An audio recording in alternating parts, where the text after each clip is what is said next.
After graduating इन 2015 मैंने 4 साल job भी करा है एज ए सॉफ्टवेयर डेवलपर। जब मैं जॉब छोड़ रहा था, it was obviously a very lucrative job and बहुत सारे लोगों का सपना होता है कि इस तरीके की जॉब मिले उनको। 4 साल जॉब करने के बाद I went through the phases like जो एक नॉर्मल जॉब में होती हैं। मैंने देखा कि क्या क्या चीज़ें होती हैं, कैसे होती हैं। मैंने 1 साल से 1.5 साल तक प्लानिंग करी कि यूपीएससी की प्रिपरेशन में लगभग कितना समय लगेगा मुझे। तो अगर 70 साल की ज़िंदगी है मेरी, तो उस ज़िंदगी में अगर मुझे कुछ बड़ा करना है इंडिया लेवल का या वर्ल्ड लेवल का, I always have that backdoor कि जॉब तो कर ही लेंगे, मतलब वो ऑप्शन मेरे पास है ही।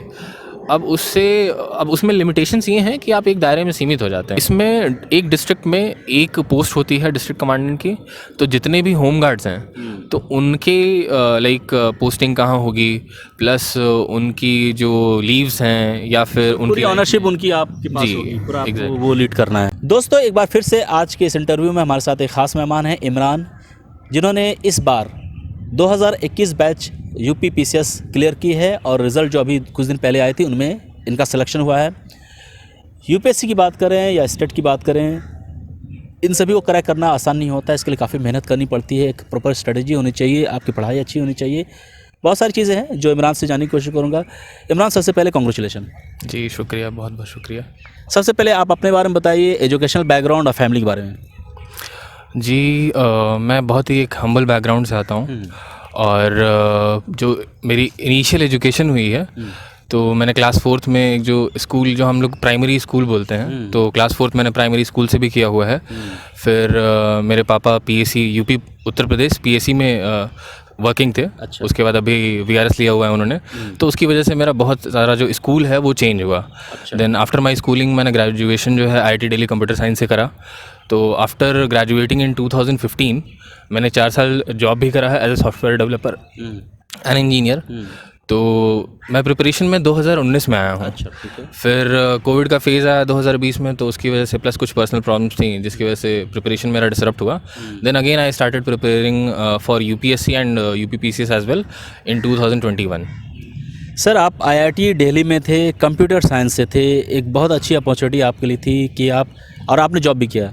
तो ऐसा क्या हुआ कि आपको एकाएक लगा कि नहीं सिविल सर्विसेज में जाना चाहिए? जी, सिविल सर्विसेज में जाने का जो मेरा एम था वो पहले से ही था, लेकिन जैसे मैंने बोला बहुत ही हम्बल बैकग्राउंड से हैं, तो जो इंसान की बेसिक नीड्स होती हैं तो पहले उसके प्रति इंसान को काम करना चाहिए। दोस्तों, आप सभी के लिए खुशखबरी है। वो खुशखबरी ये है कि अनअकैडमी शुरू करने जा रहा है अल्ट्रा कॉम्पैक्ट। जी हाँ दोस्तों, वैसे स्टूडेंट जो सीरियस स्टूडेंट हैं, वैसे स्टूडेंट जो सिविल सर्विस की तैयारी कर रहे हैं, यूपीएससी की तैयारी कर रहे हैं, आप सभी के लिए एक बहुत ही अच्छी अपॉर्चुनिटी लेके आ रहा है अनअकैडमी अल्ट्रा कॉम्पैक्ट के फॉर्म में। इसमें आपको ऑनलाइन टेस्ट देने हैं, आपको ऑनलाइन टेस्ट देनी है, आप ऑनलाइन यूपीएससी की प्रिपरेशन कर सकते हैं, स्कॉलरशिप जीत सकते हैं और बहुत सारे रिवार्ड जो एब्सोल्युटली फ्री है। यहाँ पे आपको कुछ भी पे नहीं करना है, सिर्फ आपको ऑनलाइन टेस्ट देने हैं। एक गेमिंग के फॉर्म में टेस्ट होगी, इसमें आपकी परफॉर्मेंस किस बेसिस पे आपको बहुत सारे रिवार्ड मिलेंगे। आप फ्री कोर्सेज यहाँ से कर सकते हैं, यूपीएससी की स्कॉलरशिप मिल सकती है, बहुत सारी चीज़ें हैं दोस्तों। रैंक 1 में आएंगे तो आपको मैकबुक मिलेगा, उसी तरह रैंक 2 वालों को आईपैड मिलेगा और रैंक 3 वाले को सैमसंग का मोबाइल मिलेगा। यही नहीं दोस्तों, 1000 लकी पार्टिसिपेंट जो होंगे उनको Amazon का गिफ्ट वाउचर मिलेगा और टॉप 10 जो रैंकर होंगे उनको 90% स्कॉलरशिप मिलेगी। तो आपको देर नहीं करना है, जल्द ही इनरोल करें। 18 दिसंबर लास्ट डेट है और आपको यहाँ पे इनरोल करने के वक्त हमारे इस कोड को WTM10 को यूज करना है। तो सोचे नहीं, आज ही इनरोल करें क्योंकि लास्ट डेट 18 दिसंबर है। वैसे स्टूडेंट जिन्होंने अभी तक प्रिपरेशन शुरू नहीं की है उन सभी के लिए एक बेहतरीन मौका लेके आया है आरएम बैच।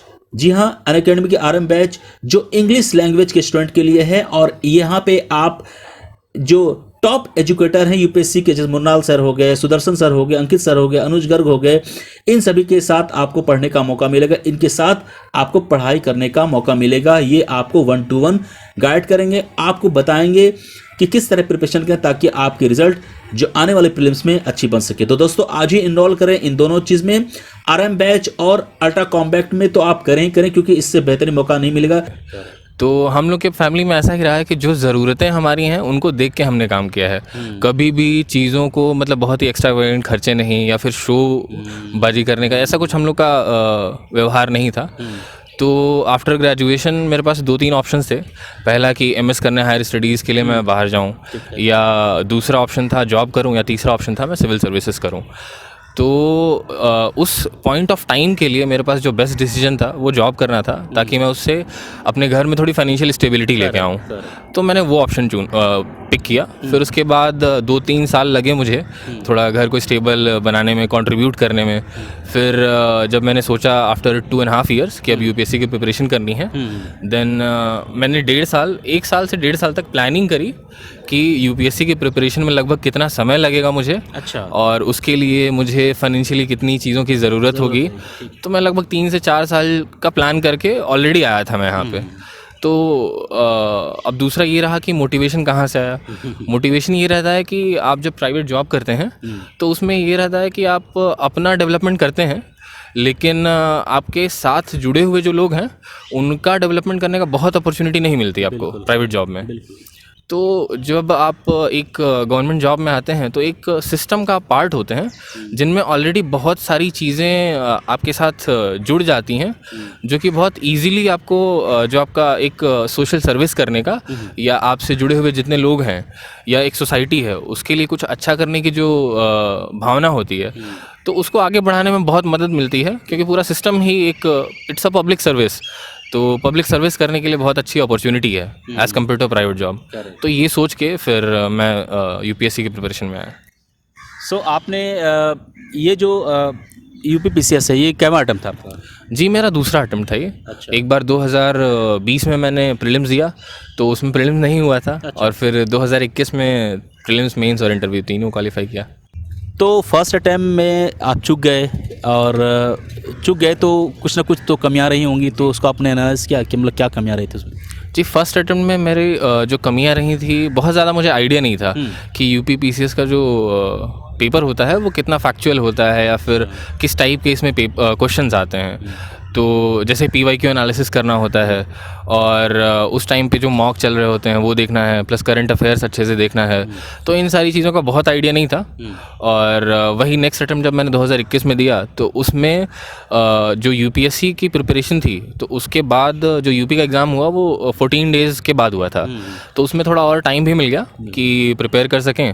और यूपीएससी की जब प्रिपरेशन कर रहे थे तो उसका जो करंट अफेयर्स हमने प्रिपेयर किया था उससे भी काफ़ी हेल्प मिली है।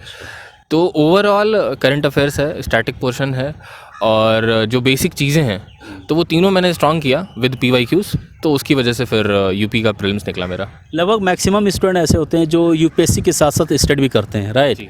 सो आपको क्या लगता है कि अगर यूपीपीसीएस क्लियर करना है तो किन किन बातों का ध्यान रखें स्टूडेंट, जो फर्स्ट अटैम्प्ट में वो चांसेस हों कि वो यूपीपीसीएस क्लियर करें?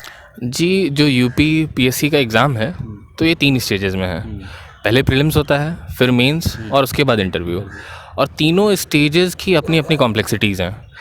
और जो सबसे अच्छा तरीका है वो जो कमीशन है हमारी UPPSC, Uttar Pradesh public service commission, या फिर आप बोलें यूपीएससी जो है, तो अगर इन दोनों एग्ज़ाम्स का आप सिलेबस देखेंगे तो वो एग्जैक्टली लगभग सिमिलर है। 5 to 10% आपका यूपी स्पेसिफिक आ जाता है यूपी के सिलेबस में। तो आप यूपी और यूपीएससी दोनों की जब प्रिपरेशन साथ में कर रहे हैं तो उसमें प्रीलिम्स में आपको जो कमीशन, एक्चुअली में अगर आप मार्केट में जाएंगे तो आपके पास बहुत सारी इन्फॉर्मेशन है, तो बच्चे वहाँ खो जाते हैं कि क्या पढ़ें क्या ना पढ़ें। अगर आप इसको दूसरे नज़रिए से देखें कि जो कमीशन है उसने आपको क्या दिया, लाइक जो यूपीएससी है या यूपीपीएससी है तो उसने आपको मार्केट में एक सिलेबस दिया हुआ है और दूसरा पीवाईक्यू दिया हुआ है। तो ये दो चीज़ें जो हैं आप इसको एक सेंट्रल थ्रेड बना सकते हैं कि जितनी भी आपकी प्रिपरेशन है इसी के अराउंड होनी चाहिए, चाहे प्री हो, मेंस हो या इंटरव्यू हो। इंटरव्यू में आपको टेलीग्राम ग्रुप पे ट्रांसक्रिप्ट्स मिल जाते हैं। तो अब प्रीलिम्स की अगर बात करें तो प्रीलिम्स में जैसे शिवानी का इंटरव्यू था, उन्होंने बोला कि लास्ट 30 इयर्स के जो प्रीलिम्स के पेपर्स थे उन्होंने देखे, तो जो पीवाईक्यू वाली एक्सरसाइज होती है, previous year questions, be it prelims, mains या फिर interview as in terms of transcripts, तो ये जो एक्सरसाइज है ये कोई भी अगर करता है तो डेफिनेटली उसको जो रिपीटेड थीम्स होते हैं वो दिख जाते हैं। तो एक आपका सिलेबस है मार्केट में, उसके बाद आपके पास पीवाईक्यूज़ हैं। अब आपने पीवाईक्यूज़ के जो भी पीवाईक्यूज़ हैं उनको आपने बहुत अच्छे से देखा, पीवाईक्यू करते हैं आप, तो पीवाईक्यू करने का ये मतलब होता है कि आप पीवाईक्यू देखिए, अब प्रीलिम्स का अगर पीवाईक्यू देख रहे हैं आप तो उनके सारे ऑप्शंस को भी ऑब्जर्व करिए। मेंस का देख रहे हैं तो मेंस के भी पीवाईक्यूज जो आए हैं, अब अगर आप यूपीएससी और यूपी दोनों को साथ में लेके चल रहे हैं या फिर कोई ऐसा एग्ज़ाम जिसका भी सिलेबस जो है यूपीएससी के समान है, जैसे बिहार का अभी है ना, या फिर जेके का भी हुआ है, असम का भी शायद होने वाला है, तो इन सारे एग्ज़ाम्स में आप ये देखेंगे कि जो यूपीएससी का पेपर आता है और जो यूपी का पेपर आता है, मेंस की अभी हम बात कर रहे हैं, तो उसमें लगभग सिमिलैरिटी होती है। जैसे एथिक्स का पेपर आप देखेंगे तो एथिक्स की जब हमारा यूपीएससी का पैटर्न चेंज हुआ था और 2013 में हुआ था, तो उसके एथिक्स के जो पेपर उस समय आते थे 2013, 14, 15 में, तो उस टाइप के पेपर्स जब ये यूपी का पैटर्न चेंज हुआ आपका एग्ज़ाम का 2018 में, तो एथिक्स वाले जो क्वेश्चंस उस टाइम आते थे वो सिमिलर क्वेश्चंस यहाँ पे भी आने लगे 2018 के बाद से। तो ये जो एनालिसिस है आपका पीवाईक्यू का, ये तब डेवलप होगा जब आप पीवाईक्यू देखेंगे, रादर देन आप मार्केट में 10 टेस्ट सीरीज लगाइए। पहली प्रायोरिटी ये होनी चाहिए कि आप पीवाईक्यू देखिए और समझिए। जब पीवाईक्यू की फील आएगी तब आपको मार्केट में जो चीज़ें हैं उनको आप फिल्टर भी कर सकते हैं बहुत आसानी से। और ये पीवाईक्यू के अराउंड जितनी भी चीज़ें हैं वो आपको प्री में भी हेल्प करेंगी, मेंस में भी हेल्प करेंगी और इंटरव्यू में भी हेल्प करेंगी। अब पीवाईक्यू के अलावा आपने पूछा क्या इंपॉर्टेंट है, तो पीवाईक्यू के अलावा कुछ चीज़ें होती है स्टैटिक कंटेंट, और उसके बाद आता है करंट अफेयर्स। 3 ही चीज़ें हैं, मैं एग्ज़ाम को 3 चीज़ों में ब्रेक करता हूँ। पीवाईक्यू है, स्टैटिक है और आपका करंट अफेयर्स है। तो करंट अफेयर्स के लिए मार्केट में बहुत सारी मैगजीन्स है, विजन है, फोरम है, शून्य आईएएस हैं, तो आपको जो भी ठीक लगता है। ये यूपीएससी के लिए है, यूपी के लिए आपके पास स्टडी फॉर सिविल सर्विसेज आता है, या फिर जो प्रीलिम्स निकालने के लिए आपके पास एक ई दृष्टि की हिंदी की मैगजीन आती है, वो देख सकते हैं। और 2021 में जब मैंने प्रीलिम्स निकाला था तो उस टाइम पे जो 2 हफ्ता था मेरे पास, 10 अक्टूबर को यूपीएससी का प्रीलिम्स था, उसके 14 दिन बाद 24 अक्टूबर को यूपी का था। तो इन 15 दिनों में मैंने जो स्पीडी एक मैगजीन होती है वो कवर किया था, और ई दृष्टि जो हिंदी में थी वो कवर किया था। और इससे पहले मतलब पूरे during the duration of this preparation घटना चक्र मैंने देख ली थी। फिर घटना चक्र में भी हिंदी आपका ये जो हिस्ट्री का पोर्शन है, ज्योग्राफी का पोर्शन है, अब ये बेसिकली कौन सी किताब देखनी है और उसका क्या पोर्शन देखना है, ये चीज़ आपको तभी पता चलेगा जब आप पीवाईक्यू से गो थ्रू करोगे। बिल्कुल सही। क्योंकि थीम जो है आप नैरो डाउन तभी कर सकते हैं जब आप देखेंगे कि एग्जामिनर पूछता क्या है या पूछना क्या चाह रहा है। ऑब्वियसली आप सारे क्वेश्चंस तो नहीं देख पाएंगे, बट कुछ थीम्स रिपीटेड होते हैं वो देख सकते हैं। मैं इससे पहले जॉब करता था प्रिपरेशन से पहले, और जॉब मैंने इसीलिए लीव करा था कि मुझे प्रिपरेशन को पूरा टाइम देना है, और जितना जल्दी हो सके, हर बच्चे का यही सपना होता है कि वो जितनी जल्दी से जल्दी हो सके प्रिपरेशन को क्रैक करे, यूपीएससी या यूपीपीएससी। तो अब उस टाइम पे जो प्रिपरेशन है उसको एक्सेलरेट करने के लिए मुझे कोचिंग लेना था, बिकॉज अब कोचिंग जो लेना है वो या तो आप पैसा दे के ले सकते हैं, या तो अगर आप कोचिंग नहीं ले रहे हैं तो टेलीग्राम पे है या यूट्यूब पे है, बहुत सारे जो कोचिंग के ही कंटेंट हैं तो वो अवेलेबल होते हैं, तो कहीं ना कहीं से आपको मिल जाता है। अगर कोई बच्चा कोचिंग नहीं कर रहा है तो वो कोचिंग का ही मटीरियल इवेंचुअली कंज्यूम कर रहा है। तो अब जब मैंने कोचिंग मैथ्स के लिए भी मैंने आईएमएस की कोचिंग करी थी, ये आपका ओआरएन ओल्ड राजेंद्र नगर में है। तो अब इससे फ़ायदा ये हुआ कि जो वेंकन्ना सर हैं वो काफ़ी सालों से चला रहे हैं कोचिंग, तो उनके जो एक्सपीरियंस है वही फोकस कहाँ करना है वो चीज़ें पता चली। और उन्होंने सारे, जैसे पेपर 1 में आपके 6 टॉपिक्स हैं और पेपर 2 में 7 टॉपिक्स हैं मैथ्स के, तो ये टॉपिक्स यूपीएससी में और यूपीपीएससी में थोड़ा सा डिफरेंस आता है मैथ्स के टॉपिक्स में। कुछ टॉपिक्स जैसे आपका लीनियर प्रोग्रामिंग है वो यूपीपीएससी में नहीं है, और कुछ एक्स्ट्रा टॉपिक्स हैं 1-2 टॉपिक्स, तो वो जो फ्रिंज टॉपिक्स हैं उनको अलग से आपको प्रिपेयर करना पड़ेगा, क्योंकि जो प्री और मेंस के बीच का टाइम होता है उसमें आपको एक्स्ट्रा टाइम बिल्कुल भी नहीं मिलेगा कि आप कोई नया टॉपिक कवर करें। तो अब मैथ्स के प्रिपरेशन के लिए मैंने सोलली रिलाई करा जो आईएमएस की नोट्स हैं उस पर, और अगेन इस पर भी मैंने पीवाईक्यूज़ ही करी हैं। जो अब इसमें भी अगर आप देखेंगे कि यूपीएससी और यूपीपीएससी दोनों का सिलेबस सेम है, तो आप अगेन जो पीवाईक्यूज़ हैं यूपीएससी के भी पीवाईक्यूज़ देखिए और यूपीपीएससी के भी पीवाईक्यूज़ देखिए। आप इनको एनालाइज करिए कि कौन सा पीवाईक्यू कहाँ हिट कर रहा है। तो इवेंचुअली आपको ये रियलाइज़ होगा कि जो थीम्स हैं वो कहीं ना कहीं यूपीएससी के यूपीपीएससी में आपके रिलेट हो रहे हैं या फिर इधर आ रहे हैं। तो अगेन मतलब मैं बहुत ज़्यादा प्रीवियस ईयर क्वेश्चंस पे एम्फेसाइज कर रहा हूँ क्योंकि मुझे उससे बहुत ज़्यादा रिटर्न मिला। बहुत बढ़िया। अच्छा इमरान, एक चीज़ और जो एक पर्सनल है, लाइक 4 साल आपने जॉब किया, तो आपको नहीं लग रहा था कि रिस्क है जॉब छोड़ के प्रिपरेशन में जाना और पता नहीं आगे क्या होगा, इस तरह कुछ लग रहा था उस टाइम आपको जॉब छोड़ने से पहले? और पेरेंट्स ने क्या कहा था कि मतलब क्या करना चाहिए एज ए डिसीजन? जी, जब मैं जॉब छोड़ रहा था, it was obviously a very lucrative job and बहुत सारे लोगों का सपना होता है कि इस तरीके की जॉब मिले उनको। लेकिन 4 साल जॉब करने के बाद I went through the phases like जो एक नॉर्मल जॉब में होती हैं। मैंने देखा कि क्या क्या चीज़ें होती हैं, कैसे होती हैं। फिर मेरी थिंकिंग का तरीका ऐसा है कि आई सी माई लाइफ एज कि 60 या 65 ईयर्स पे लेट से जब मैं रिटायर होऊंगा, या फिर एवरेज जो लाइफ एक्सपेक्टेंसी है इंडिया में वो अराउंड 69-70 ईयर्स के आसपास है अभी।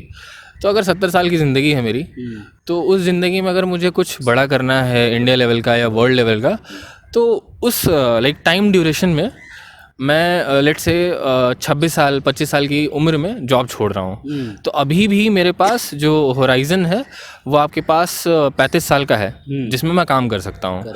और अगर आप 20 से 25 साल या 30 साल मान लीजिए किसी भी फील्ड में आप अपना लाइक पूरा कंट्रीब्यूट करते हैं, आप 30 साल 25 साल is a very big chunk of time, तो उसमें आप डेफिनेटली वर्ल्ड लेवल पे तो एक अच्छे इंसान या फिर रिनोन्ड पर्सन बन ही जाएंगे। क्योंकि इवेंचुअली जॉब, जैसे I always have that backdoor कि जॉब तो कर ही लेंगे, मतलब वो ऑप्शन मेरे पास है ही। अब उसमें लिमिटेशंस ये हैं कि आप एक दायरे में सीमित हो जाते हैं। अब इवेंट वहाँ पे भी ऐसा नहीं है कि मेरे पास बहुत बड़ा करने का ऑप्शन नहीं था। जैसे मेरे जितने भी फ्रेंड सर्कल में लोग हैं, they have started their own companies. बहुत सारे लोगों के अपने स्टार्टअप्स हैं। जैसे एक फ्रेंड है मेरा खालिद, उसका इजी ईट है। एक फ्रेंड है सागर, उसका प्राइमाथॉन है। एंड एक आशीष है, उसका प्रोबो है। तो इस तरीके के स्टार्टअप्स हैं सबके अपने अपने। तो वो भी कर सकता था मैं, बट मेरे फ्रेंड्स एक्चुअली में वो कर ही रहे हैं। तो I wanted to get into a different field, तो इसलिए मैंने ये करा। इमरान, यूपीएससी और यूपीपीसीएस इन दोनों की तैयारी, मतलब यूपीएससी की तैयारी करेंगे तो यूपीपीसीएस भी हो जाती है तैयार। क्या एक्स्ट्रा क्या करना है इसमें यूपीपीसीएस में? अगर यूपीपीसीएस के लिए आप देखें तो मतलब बहुत ही अगर नैरो लेवल पे देखेंगे तो काफ़ी चीज़ें निकल के आती हैं कि जो एक्स्ट्रा करनी चाहिए। जैसे प्रीलिम्स के लिए अगर आप देखें तो फिर घटना चक्र की जो बुक्स आती हैं, बहुत ही मोटी मोटी बुक्स आती हैं, वो आपको करनी पड़ेंगी।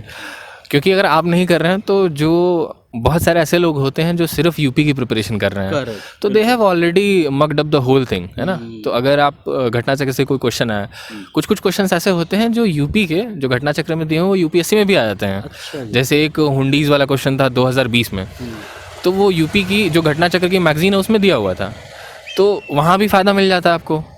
तो कंटेंट इवेंचुअली आपको, जैसे घटना चक्र है, हर स्टेट की एग्ज़ाम्स का कंपाइलेशन है, तो ये आपको कुछ स्पेसिफिक करना पड़ेगा।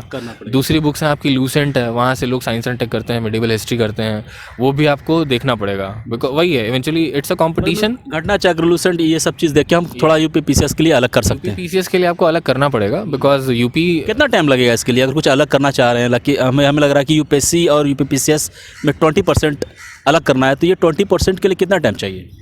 जी, आपको उसको स्पैन आउट करना पड़ेगा पूरी प्रिपरेशन में। तो लाइक मतलब मैंने कंटिन्यूसली तो नहीं करा, इंटरमिटेंटली करा है। तो अब जैसे 15 दिन का वहाँ पीरियड मिला, या फिर प्री से कुछ दिन पहले का टाइम मिला, तो जो फ्रिंज एलिमेंट्स है, जगह घटना चक्र है या फिर लूसेंट है, तो इसको करने के लिए शायद 1-2 महीने लग जाएँ। 2 महीने, है ना। अभी कौन सी पोजीशन मिल रही है इमरान आपको? अभी मुझे डिस्ट्रिक्ट कमांडेंट होम गार्ड्स मिल रहा है। इसमें किस तरह की प्रोफाइल होती है, क्या करना पड़ता है? इसमें एक डिस्ट्रिक्ट में एक पोस्ट होती है डिस्ट्रिक्ट कमांडेंट की। तो जितने भी होम गार्ड्स हैं तो उनके लाइक पोस्टिंग कहाँ होगी, प्लस उनकी जो लीव्स हैं या फिर उनकी ऑनरशिप उनकी आपके पास होगी, पूरा आपको exactly. वो लीड करना है। Thank you very much Imran. ये कामयाबी का पहली सीढ़ी, पहली स्टेप कर सकते हैं। आगे ऊपर वाला और आपको कामयाब करे, इसी तरह आप बढ़ते रहें, अपने परिवार का, अपने प्रदेश का और इस देश का नाम रोशन करें। जी, शुक्रिया।